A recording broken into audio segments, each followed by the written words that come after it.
All right, welcome to a new episode of the Smart Agency Masterclass, and this is a version called Ask Swenk. And I had a great question this week from an audience member, and he basically asked the question of going, I'm thinking about bringing on a partner to my agency, and I really don't know what I need to be doing. And, his particular thing that he was talking about is he does all the design, the creative, and he'd be actually doing all the work. And the partner that he wants to bring on is actually the salesperson. And he basically said to me, he goes, Jason, I don't think a 50-50 split is fair because I'm doing all the work. Okay, and so a lot of you may be going through that. Well, there's a couple things that I have about partnerships. And now I had a partner at Solar Velocity. And my motto, and I've seen a lot of businesses over the past 2 decades, right? And my motto is you either know the bad partner or you're the bad partner. It's easy enough, right?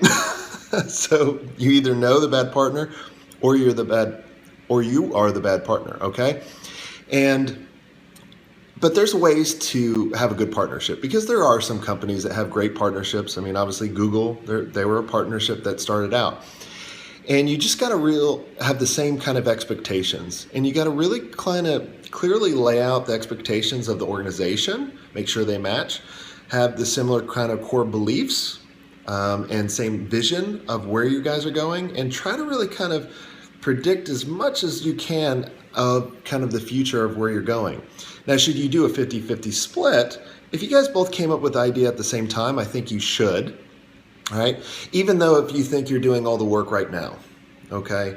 My partner he did all the development work and then I did the sales and the marketing, and we still split it. And there was times that I felt that I was doing a lot more than he did. And I'm sure there was probably times that it was the complete opposite, right? But you have to kind of have that yin and that yang, right? You can't value what you're doing and, over of what someone else, like for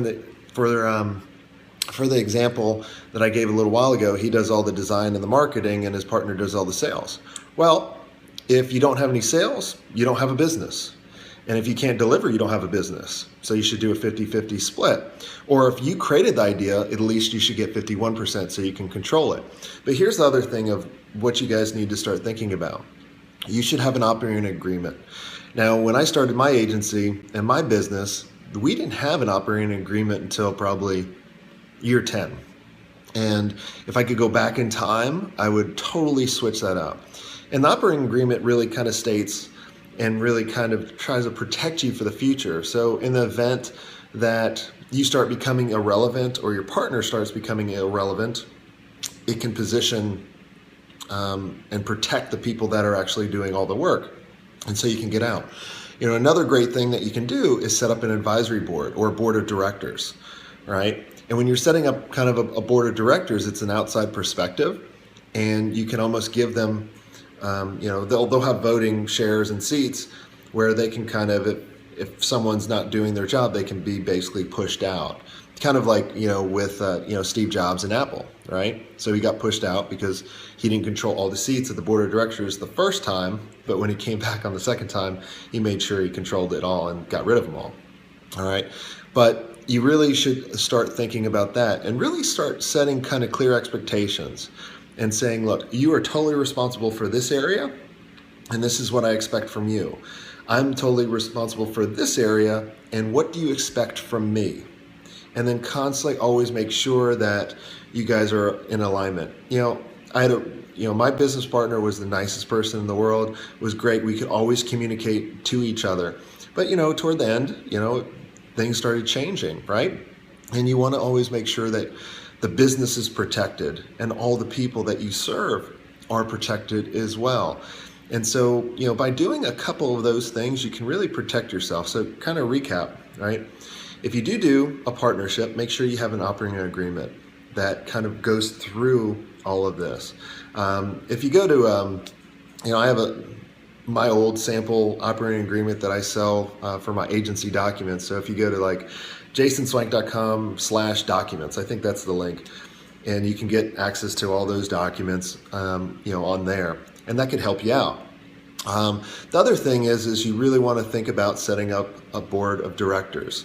Now, you would have one voting seat, your partner would have another voting seat, and then you have a couple other people. And then on your board of directors, you really want to mix it with a number of different people. So you want someone that's familiar with your industry, you want someone that's really good on finance, you want someone good in marketing and sales, right? So you want different perspectives. You don't want to put a lawyer on there, because then they'll always be talking about lawyer stuff. That's why you hire a lawyer. But you want other people that can help you out on the board of directors. And, just really kind of set those clear expectations and then have outs. Like the cool thing about operating agreements is, if people are not performing, you have options and outs. You can buy them out. You can be bought out if you want, that kind of stuff. So you're not stuck in a 50-50 split. All right, but those are the things that you really need to think about. I know that may not be like, well, how do I really think I should get 75% and he should get 25%. I mean, try it, but they may not be that vested into the business, and they may not stick around, and they may be a really good asset. You're not going to get paid more. I mean, one of the other things that we did when that we structured. So we were getting paid 50-50 for our salary, but then we would do kind of different bonuses and distributions based on certain performance levels that we did. So we'd almost kind of treat ourselves as our own employees. So we would say, look, I want to get 5 speaking gigs, I want to get 5 strategic partners, and I'm going to bring in this amount of revenue, right? So if I was on the sales front.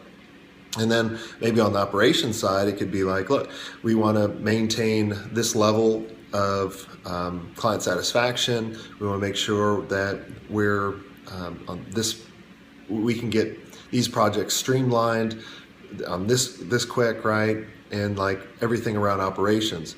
And then we would be bonused based on that, right? So you just got to think about it that way. But I hope that helps.